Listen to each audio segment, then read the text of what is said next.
नमस्कार मंडळी, घरोघरी मातीच्या चुली या मालिकेच्या आजच्या भागात आज आपण बघणार आहोत. ऐश्वर्याने सौमित्रचा हात हातामध्ये घेतलेला असतो आणि सौमित्रला ती म्हणते की सौमित्र, जर अवंतिकाने आपल्याला ह्या अवस्थेमध्ये बघितलं तर काय होईल. त्याचवेळी अवंतिका तिथे आलेली असते आणि सौमित्रला बोलवण्यासाठी ती आलेली असते. जेव्हा ऐश्वर्याला आणि सौमित्रला ती असं बघते तेव्हा तिला मोठा धक्काच बसतो. ऐश्वर्याला तर खूप मज्जा वाटते कारण तिच्या मनासारखंच सगळं झालेलं असतं. ऐश्वर्या ही अवंतिकाला म्हणते की सॉरी हां अवंतिका, खरं तर तुझ्या अब्सेन्समध्ये मी तुझ्या रूममध्ये आले. अगं पण त्याचं काय झालं माहितीये का, तुझ्या सौमीला माझ्यासोबत एकट्यात काहीतरी बोलायचं होतं.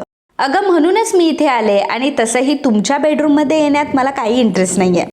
आता तसंही तू आलीच आहे तर ठीक आहे, मग मी जाते. पण हो सौमित्र, आपण दोघं नंतर एकट्यात बोलूयात हा, किंवा मग सगळ्यांसमोर सुद्धा बोलू शकतो. हे बघ, माझी काही हरकत नाहीये हा. ऐश्वर्या आता सौमित्र जवळ जाते आणि सौमित्रला म्हणते की सौमित्र, आपल्यामध्ये जे काही बोलणं झाले ते प्लीज अवंतिकाला सांगू नको. आपण नंतर या गोष्टीवर पुन्हा एकदा चर्चा करूयात. असं म्हटल्यानंतर ऐश्वर्या आता बॉम्ब टाकून तिथून निघून गेलेली असते. अवंतिका आता स्तब्धच झालेली असते. सौमित्र जातो आणि पटकन दरवाजा बंद करून घेतो. अवंतिकाला तो म्हणत असतो की अवंतिका प्लीज माझ्यावर विश्वास ठेव. हे बघ, मी तिला इथे अजिबात बोलवलं नव्हतं, ती स्वतःहून इथे आली होती आणि ती जे काही बोलत होती प्लीज त्या गोष्टींवर विश्वास ठेवू नको. तेव्हा अवंतिका सौमित्रला म्हणते की सौमित्र, आता या सगळ्या गोष्टी तू मला एक्सप्लेन करणार आहेस का? अरे या सगळ्याची काहीच गरज नाहीये आणि मला माहितीये की ती ऐश्वर्या हे सगळं मुद्दाम करते.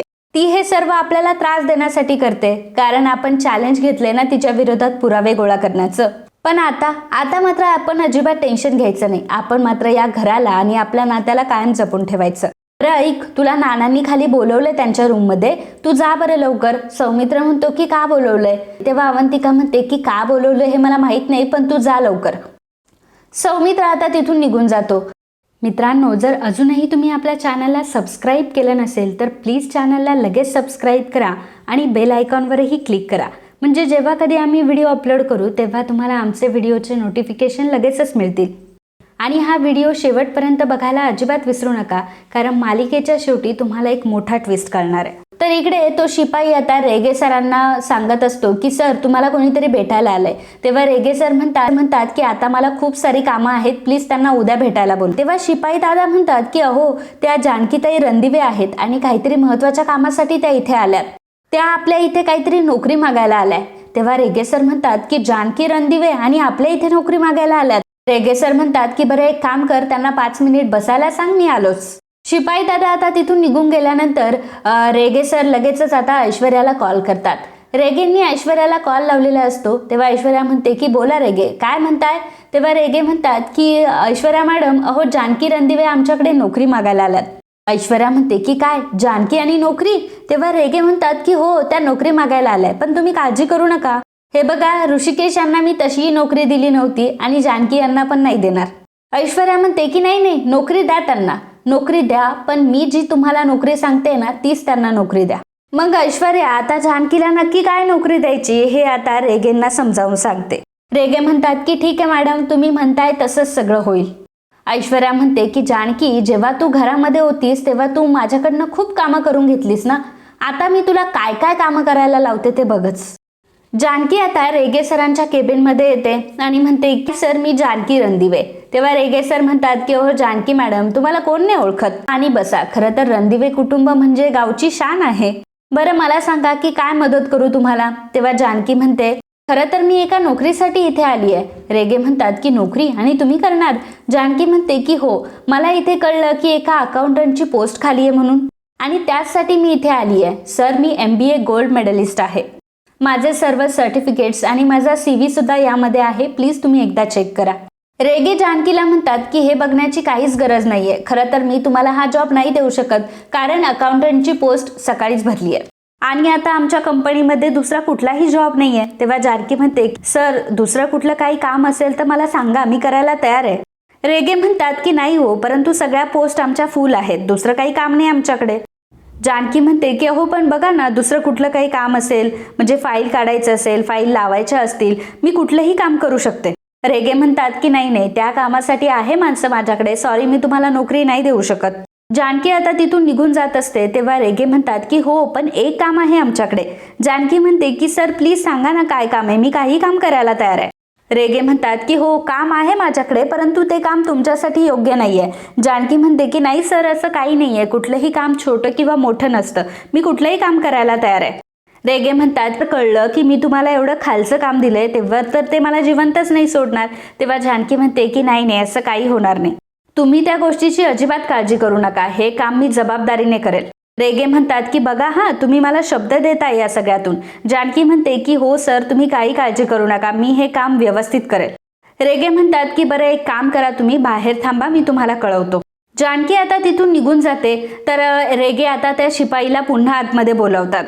रेगे आता शिपाईला म्हणतात की बाहेर ती जानकी बसली आहे ना. तेव्हा शिपाई म्हणतो की हो हो, जानकी ताई रणदिवे बसल्यात. रेगे म्हणतात की तिला एवढा रिस्पेक्ट द्यायची काही गरज नाहीये, आणि तसंही ती काही कोणी महाराणी नाहीये, आता मी तुला जे काही सांगतोय ते नीट ऐक, असं म्हणत आता रेगेंनी शिपाईला काही सांगितलेलं असतं. रेगेंचे ते शब्द ऐकून आता शिपाई दादाला सुद्धा वाईट वाटत असतं आणि ते तिथेच उभे असतात. रेगे म्हणतात की का इथे कशाला उभा आहेस तू, सांगितलेलं काम तेवढं कर, असं म्हटल्यानंतर शिपाई दादा सुद्धा आता तिथून निघून जातात. शिपाई दादा आता बाहेर येतात आणि जानकीला म्हणतात की जानकीताई चला. मग शिपाई दादा आता जानकीला पार्किंगमध्ये घेऊन जातात. मग जानकी तिथे आल्यावर शिपाई दादांना विचारते की अहो दादा, आपण इथे का आलोय, आपण पार्किंगमध्ये का आलोय, पार्किंग एरियामध्ये काही ड्रायव्हिंगचं काम आहे का. रेगे म्हणतात की जानकीताई, पार्किंगमध्ये ड्रायव्हिंगचं काम नाहीये, तर रेगे साहेबांनी तुम्हाला या सगळ्या गाड्या धुवायला सांगितल्या. हे ऐकून जानकीला तर धक्काच बसतो. जानकी पुन्हा दादांना विचारते की नक्की गाडी पुसायचंच काम आहे ना. तेव्हा शिपाई दादा म्हणतात की हो, बघा ना, तुम्ही रणदिवे घराण्याच्या मोठ्या सून आहात आणि तुम्हाला हे सगळं काम करावं लागतंय. जानकीताई, मी काय म्हणतो की तुम्ही दुसरी नोकरी बघा, पण प्लीज तुम्ही हे काम करू नका. जानकी म्हणते की नाही दादा, शेवटी कुठलंही काम छोटं किंवा मोठं अजिबात नसतं, आणि तसंही मला या सगळ्या गोष्टींची सवय आहे, मी तशीही अनाथ आश्रमामध्ये शिकली आहे, त्यामुळे मी पुसून काढेल ह्या गाड्या. खरं तर माझ्याकडे आता सध्या काम आहे, त्यातून मला 4 पैसे मिळतील, हीच गोष्ट माझ्यासाठी खूप आनंददायी आहे. तुम्ही आता अजिबात काळजी करू नका, ह्या सगळ्या गाड्या मी बरोबर साफ करेल, अगदी चकाचक. शिपाई दादा म्हणतात की अहो जानकीताई पण. तेव्हा जानकी म्हणते की अहो दादा, आज माझ्या कामाचा पहिलाच दिवस आहे, प्लीज मला तुम्ही एक बादली आणि फडकं आणून द्याल. तेव्हा दादा म्हणतात की ठीक आहे. मग दादा लगेचच जातात आणि एक फडकं आणि 2 बादल्या भरून घेऊन येतात. जानकी आता कसलाही विचार न करता आणि लाज न बाळगता कमरेला पदर खोचते आणि त्या गाड्या पुसायला सुरुवात करते. त्यावेळी फक्त आणि फक्त तिला आठवत असतं प्रिन्सिपलचं बोलणं, ते म्हणजे कधीही कोणावर काय वेळ येईल हे सांगता येत नाही. आता सध्या ओवीची फी मी भरते, पण नंतर तुम्ही मला देऊन टाका. आता ओवीची फी भरणं हे जानकीसाठी खूप महत्त्वाचं असतं, त्यामुळे जानकी आता कुठलंही काम करायला तयार होते. तर इकडे सारंगला त्याचा बेल्ट सापडत नसतो, त्यामुळे तो म्हणत असतो की ओ पट्ट्या भाऊ, अहो सापडा ना, तुम्ही कुठे लपून बसलाय. सारंग आता रूममध्ये त्याचा बेल्ट शोधत असतो, पण त्याला काही बेल्ट सापडत नसतो, आणि मग तो म्हणतो की कपाटात असेल का. नाही नाही नाही, कपाटाच्या वर असायला पाहिजे बेल्ट, कारण मागच्या वेळी पालीला ऐश्वर्या घाबरल्या आणि पालीला मारण्यासाठी त्यांनी तो बेल्ट काढला आणि तो वरती फेकला असते. मला माहिती आहे की बेल्ट नक्कीच वरती असणार, म्हणून सारंग आता टाचा उंचवत तो बेल्ट काढण्याचा प्रयत्न करत असतो. कपाटावर बेल्ट आहे की ते शोधत असतो, आणि मग त्याच वेळी होतं असं की एक बॉक्स खाली पडतो. तो बॉक्स खाली पडल्यावर सारंग आता तो बॉक्स उचलतो, आणि मग तेव्हा त्याला ओवीची आठवण येते. त्यामध्ये खेळ असतो, सारंग आणि ओवी दोघंही खेळ खेळायचे. त्यामध्ये ओवी ही सारंगला सांगत असते की सारंग काका, आपण या घराचा बिझनेस करणार आहात. तेव्हा सारंग विचारतो की हो का, कसला बिझनेस करायचा आपण. ओवी म्हणते की सारंग काका, तू माझा गुलाबजाम काका आहेस की नाही, मग आपण गुलाबजामचाच बिझनेस करूयात ना. तेव्हा सारंग म्हणतो की काय, गुलाबजामचा बिझनेस. सारंग म्हणतो की नाही नाही ग, नको नको, आपण गुलाबजामचा बिझनेस नाही करू शकत, कारण जेव्हा गुलाबजाम असे तयार होतील तेव्हा गुलाबजाम तयार झाल्या झाल्या असे आपणच ते कट करून टाकू ना, मग बिझनेस कसा करायचा, ते विकायचे कसे. ओवी सारंगला म्हणते की अरे काका, आपण आपल्याला असा बिझनेस नाही करायचा आहे. तेव्हा सारंग म्हणतो की अगं, म्हणून तुला सांगतोय की आपण असा बिझनेस नको करूयात, मला बिझनेस करताच येत नाही, मी कधी बिझनेस करणारच नाही. हे डिपार्टमेंट कोणाचं आहे माहितीये का, तुझ्या बाबांचं. खरं तर ऋषिकेश दादाचं हे डिपार्टमेंट आहे, आणि मला खरं सांगू का, तू हे कर, तू ते काम कर, असं कोणाला मला काही सांगताच येत नाही. मला काय जमतं माहिती का, गाय म्हशींना आरोळी देणं, चंदे असं म्हणून मी आपल्या म्हशीला आवाज देतो, तेच मला खूप आवडतं. ओवी म्हणते की काका, तू तर एकदम भारी आहेस रे. सारंग म्हणतो की हो, म्हणून तर तुला सांगतोय की मला ते बिझनेसचं वगैरे सांगू नको, ते काय माझ्या डोक्यात कधी शिरणार नाही, मी मस्तपैकी आपल्या गाय म्हशी सांभाळतो. ओवी, तुला माहितीये का, मला बिझनेस करणं सांगणं म्हणजे काय माहितीये का, ह्या खोट्या नाण्याला खऱ्या पैशाचा दर्जा देण्यासारखं आहे. ते ते खोटं नाणं वर फेकून आता तो ओवीला विचारतो की सांग, छापा की काटा. आणि ते नाणं आता दोन्ही हातामध्ये घट्ट धरून सारंग तसाच तिथे बसलेला असतो. त्या नाण्याकडे तो बघत असतो. त्यावेळी ऐश्वर्या तिथे येते. ऐश्वर्या विचार करते की ह्याचं नक्की काय चाललंय. तर इकडे ऋषिकेश आता बाहेरून जानकीला कॉल करतो. जानकी गाडी पुसता पुसता ऋषिकेश सोबत बोलत असते आणि म्हणते की ऋषिकेश बोला ना, काय म्हणताय. तेव्हा ऋषिकेश म्हणतो की मी पोहोचलो इथे, खरं तर त्या मयूरची वाट बघतोय मी. तो मयूर म्हटला की आज तुम्हाला काही करून काम देणार आहे. तेव्हा जानकी म्हणते की ऋषिकेश तुम्ही काळजी करूच नका, आज काही करून तुम्हालाही काम मिळणार आहे. ऋषिकेश म्हणतो की तुम्हाला पण काम मिळणार आहे म्हणजे, याचा अर्थ जानकी तू आहेस कुठे. जानकी म्हणते की काही नाही हो, तुम्हाला पण म्हणजे काय झालं ना त्याचं, मी काम शोधण्यासाठी बाहेर पडले आणि मला काम मिळालं सुद्धा. ऋषिकेश म्हणतो की अगं जानकी पण कशाला, तू कशाला काम करतेयस, मी आहे ना, मी सगळं काही बघून घेईल, तुला काम वगैरे करायची काही गरज नाहीये. जानकी अगं तुला माझ्यावर विश्वास नाहीये का. तेव्हा जानकी म्हणते की अहो हे काय बोलताय तुम्ही, आता मी काम शोधायला बाहेर पडले याचा अर्थ असा थोडीच होतो की मला तुमच्यावर विश्वास नाहीये. अहो खरं तर मी काम शोधण्यासाठी यासाठी बाहेर पडलीये की आपल्याला 2 पैसे मिळतील, त्यातून निदान या सगळ्यातून 2 पैसे आपण गाठीशी तरी बांधू शकतो. आणि हे सगळं आपल्याला करायचं आहे ना, आपल्या दोघांचा संसार आहे. ओवीच्या भविष्यासाठी आता आपल्यालाच काहीतरी करावं लागेल, त्यात एवढं काय. आपण दोघांनी मिळून काम करूया आणि लवकरात लवकर या परिस्थितीतून आपण दोघंही बाहेर पडूयात. ऋषिकेश म्हणतो की जानकी अगं मला तसं नव्हतं म्हणायचं, खरं तर तुझ्या ह्या काम करण्याने मला काही प्रॉब्लेम नाहीये, पण तू हे सगळं काम करणं तू डिझर्व नाही करत. अगं खरं तर तुला श्रीमंतीतून मी गरिबीत आणून टाकलंय, अजूनही तू किती कष्ट घेणार आहेस या सगळ्यासाठी. बरं ते सगळं सोड, परंतु काम तर व्यवस्थित आहे ना, म्हणजे ऑफिसमध्ये बसूनच काम आहे ना, ऑफिस तर छान आहे ना. तेव्हा जानकीला काय बोलावं ते कळत नसतं. ऋषिकेश तिच्याशी बोलत असतो आणि ती गाड्या पुसण्याचं काम करत असते. आता ऋषिकेशला हे सांगितल्यावर ऋषिकेश चिडेल हे तिला माहीत असतं. तर इकडे सारंग हा ओवीमध्ये हरवून गेलेला असतो. ओवीच्या आठवणी त्याला आठवत असतात. त्यावेळी ऐश्वर्या सारंगला विचारते की अहो सारंग काय झालं, कुठे हरवून गेलात तुम्ही. सारंगला ती म्हणते की आणि काय चाललंय तुमचं, आणि काय हे लहान मुलांसारखं वागताय आणि लहान मुलांसारखा खेळ काढून बसलाय. सारंगच्या डोळ्यात पाणी येतं. तेव्हा ऐश्वर्या विचारते की काय झालं सारंग. तेव्हा सारंग म्हणतो की अहो ऐश्वर्या, हा माझा आणि ओवीचा खेळ आहे, आम्ही दोघंही एकत्र खेळायचो हा खेळ. आणि तुम्हाला गंमत माहितीये, आमची परीराणी मला मात्र प्रत्येक वेळी या खेळामध्ये हरवायची आणि मग स्वतःच ती या खेळामध्ये जिंकलेले खोटे पैसे मला देऊन टाकायची. मला कधी कधी खूप आठवण येते ओ ओवीची, असं म्हणून सारंग रडायला लागतो. त्याच्याकडे बघत असते आणि मनात म्हणत असते डिफेक्टिव्ह पीस इमोशनल होऊन त्या ओवीला भेटायला तर नाही जाणार ना. सारंग ऐश्वर्याला म्हणत असतो की ऐश्वर्या तुम्हाला माहितीये, कधी कधी मला असं वाटतं ना की इथून जावं आणि ओवीला भेटून यावं. ऐश्वर्या सारंगला म्हणत असते की सारंग अहो पण हे शक्य आहे का, ऋषिकेश दादा आणि जानकी वहिनी ओवीला तुम्हाला भेटून तरी देतील का. हो एव्हा ना वाईट साईड तिच्या डोक्यामध्ये त्यांनी भरवलं सुद्धा असेल, तिला सांगितलं असेल की आजी किती वाईट आहे, तुझा सारंग काका किती वाईट आहे. एवढंच काय तर तुझ्या सारंग काकाने तुझ्याकडनं तोंड फिरवून घेतलं, तिला खोऱ्याचं खोटं खोट्याचं खरं करून सांगितलं असेल. आणि अहो आपली ओवी बिचारी लहान आहे अजून, आणि मला सांगा तिला तरी काय कळणार. आपली जानकी वहिनी आणि ऋषिकेश दादा तिला जे काही सांगणार तेच तर तिला कळणार आणि तेच तर ती खरं मानून घेणार. पण आता कितीही काही झालं तरी सुद्धा ते तिचे आई वडील आहेत ना. सारंग म्हणतो की नाही हा ऐश्वर्या असं होता कामा नये. तेव्हा ऐश्वर्या म्हणते की सारंग पण अहो असं झालंय, काहीही झालं तरी अहो ऋषिकेश दादा आणि जानकी वहिनीमुळे ओवी मात्र तुमच्यापासून कायमची लांब गेलीये. आता मी तुम्हाला सांगतेय ना की जे काही झालंय, जे काही घडलंय, आता ते सगळं तुम्ही विसरायला सुरुवात करा. आता तुम्ही स्वतःला मूव्ह ऑन करण्याचा विचार करा. हा सगळा विचार करण्यापेक्षा आता तुम्ही प्रॅक्टिकल व्हा. म्हणजे आता हे सगळं ठीक आहे, परंतु तुम्हाला या खोट्या खोट्या खेळामध्ये रमायचं नाही. आता तुम्ही आता स्वतःला आपल्या खऱ्या बिझनेसमध्ये गुंतवा. सारंग अहो आपल्याला आता आपली कंपनी खूप मोठी करायची आहे. आता आपल्याला हे खोटे खोटे पैसे नाही कमवायचे, खरे खरे करोडो रुपये आपल्याला कमवायचे. मग कमवाल ना तुम्ही पैसे. तेव्हा सारंग म्हणतो की हो.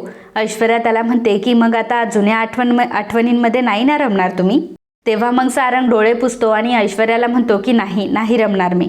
ऐश्वर्या सारंगला म्हणते की बरं ठीक आहे, काही प्रॉब्लेम नाही, आता तुम्ही पटकन आवरून घ्या, आज तुम्हाला ऑफिसला जायचंय ना, मीही लवकर आवरते. आणि हो आज मी सुद्धा तुमच्यासोबत ऑफिसला येणार आहे, कारण माझं एक महत्त्वाचं काम आहे वाटेमध्ये, चालेल ना तुम्हाला. सारंग म्हणतो की अहो असं का विचारताय तुम्ही, आवडेल मला. मग ऐश्वर्या म्हणते की आवडेल ना तुम्हाला, मग ठीक आहे तुम्ही पटकन आवरून घ्या आता, कारण आपल्याला आता ऑफिसमध्ये जायचं आहे ना. मग सारंग आता तिथून निघून गेल्यावर ऐश्वर्या स्वतःशीच म्हणत असते की किती मूर्ख माणूस आहे हा, नको त्या लोकांमध्ये आणि नको त्या खेळांमध्ये रमतोय हा. त्याच वेळी त्या खेळातलं एक खोटं नाणं ऐश्वर्या उचलते आणि ते ऐश्वर्या नाणं स्वतःकडे ठेवून घेते. ऋषिकेश जानकीला इकडे विचारत असतो की जानकी, तुला काय काम मिळालंय? अकाउंटंट म्हणून मी लागली आहे का तू कामाला, की रिसेप्शनिस्ट म्हणून लागली आहे? ठीक आहे, जे काही असेल ते असू देत, पण निदान काय काम मिळालंय ते तरी मला सांग. जानकीच्या हातामध्ये आता फडकं असतं, ती गाडी पुसत असते आणि मग ऋषिकेशला ती सांगून टाकते की ऋषिकेश, गाडी पुसायचं काम मला मिळालंय. ऋषिकेश म्हणतो की जानकी, अगं काय काम करतेस तू, का करतेस ते सगळं? तेव्हा जानकी ऋषिकेशला म्हणते की ऋषिकेश, तुम्हालाही ही गोष्ट माहिती आहे की कुठलंही काम मी छोटं किंवा मोठं अजिबात मानत नाही, आणि तुम्ही सुद्धा या गोष्टीला छोटं मानू नका. या सगळ्या गोष्टी केल्यामुळे उगाचच माझी इज्जत जाईल किंवा माझी समाजापुढे मान खाली जाईल असं तुम्ही काहीच म्हणू नका. बघा, या सगळ्या गोष्टीमध्ये आपली इज्जत कधीच नसते आणि काम छोटं किंवा मोठं कधीच नसतं. त्यामुळे प्लीज तुम्ही आता काळजी करू नका आणि मी बरोबर हे काम करतेय. जेव्हा जानकी ऋषिकेशला सांगते की मी गाड्या पुसण्याचं काम करते, गाड्या धुण्याचं काम करते, तेव्हा मात्र ऋषिकेशला फार वाईट वाटतं. ऋषिकेशच्या डोळ्यात लगेच पाणी येतं. ऋषिकेशला वाईट वाटत असतं की आपल्यामुळे जानकीवर ही परिस्थिती आली आहे. जानकीला मी श्रीमंतीतून काढून गरिबीत घेऊन आलोय आणि आज जानकीची जी काही अवस्था आहे ती माझ्यामुळे आहे. जानकीला माझ्यामुळे नाही ते कामं करावे लागताय, लोकांच्या गाड्या पुसाव्या लागताय, हे सगळं माझ्यामुळे होतंय असं ऋषिकेशला वाटत असतं. आणि ऋषिकेश जानकीला म्हणतो की जानकी, मी माझ्या मेलेल्या आईची शपथ घेऊन तुला सांगतो की मी मात्र तुला ह्या गरिबीतून बाहेर काढेल आणि एक ना एक दिवस मी तुला श्रीमंतीत नेईलच. मी आपले जुने दिवस पुन्हा एकदा परत घेऊन येईल, हा शब्द आहे ऋषिकेश रणदिवेचा. आणि आज सुद्धा मी कुठल्याही रिकाम्या हाताने परत नाही येणार. आज कुठलं ना कुठलं काम नक्कीच माझ्या हातामध्ये असेल. जानकीला माझ्यामुळे हे सगळं काम करावं लागतंय. त्यामुळे ऋषिकेश आता पेटून उठलेला असतो आणि जानकीला सुद्धा बरं वाटतं की ऋषिकेश आता जिद्दीला पेटलेत आणि आता ते काम नक्कीच मिळवणार. तर मित्रांनो, आजचा हा भाग इथेच संपतो. पुढील भागात आपल्याला बघायला मिळणार आहे जानकी जेव्हा बाहेर गाड्या पुसत असते त्यावेळी तिथे सारंगची आणि ऐश्वर्याची गाडी आलेली असते. मुळात म्हणजे ऐश्वर्याने हे मुद्दाम केलेलं असतं आणि मुद्दाम ती सारंगला तिथे घेऊन आलेली असते. आणि त्यावेळी जानकी आता सारंगची आणि ऐश्वर्याचीच गाडी पुसत असते. जेव्हा काचेवरची धूळ ती पुसायला जाते तेव्हा सारंगचा चेहरा तिला दिसतो आणि ते बघून तिला वाईट वाटतं. सारंगला सुद्धा जानकीकडे बघून वाईट वाटत असतं की जानकी वहिनीवर ही काय वेळ आली आहे. तो सुद्धा खाली बघत असतो. ऐश्वर्या गाडीच्या खाली उतरते आणि जानकीच्या कपाळावर ते खोटं नाणं लावते आणि जानकीला म्हणते की बघ, खोट्याच्या नशिबी खोटं नाणं. ऐश्वर्याने जेव्हा जानकीला ते खोटं नाणं चिपकवलेलं असतं तिच्या डोक्याला, त्यावेळी तिच्या डोक्याचं कुंकू त्या नाण्याला लागलेलं असतं. जानकी ऐश्वर्याला म्हणते की बघ, ह्या नाण्याला कुंकू लागलंय, याचा अर्थ हे नाणं आता लक्ष्मीचं रूप झालंय. आणि ऐश्वर्या एक गोष्ट लक्षात ठेव, ज्या घरातून तू मला हाकललंयस ना, आता त्याच घरात मी वाजत गाजत पुन्हा एकदा येईल आणि हे माझं तुला ओपन चॅलेंज आहे. अशा प्रकारे जानकी ऐश्वर्याला ओपन चॅलेंज करते आणि तिथून निघून जाते. जानकीच्या चॅलेंजमुळे ऐश्वर्या हादरलेली असते. जानकी पुन्हा घरात येते की काय अशी तिला भीती वाटायला लागते, कारण जानकीने जर एखादी गोष्ट ठरवली तर ती करूनच सोडते हे ऐश्वर्याला चांगलंच माहीत असतं. आणि आता जानकीची तिला भीती वाटायला लागते. तर मित्रांनो, आजच्या या भागाबद्दल तुम्हाला काय वाटलं, याबद्दलचं तुमचं मत आम्हाला नक्कीच कळवा. And if you like my video, please do subscribe, share and comment. Thank you.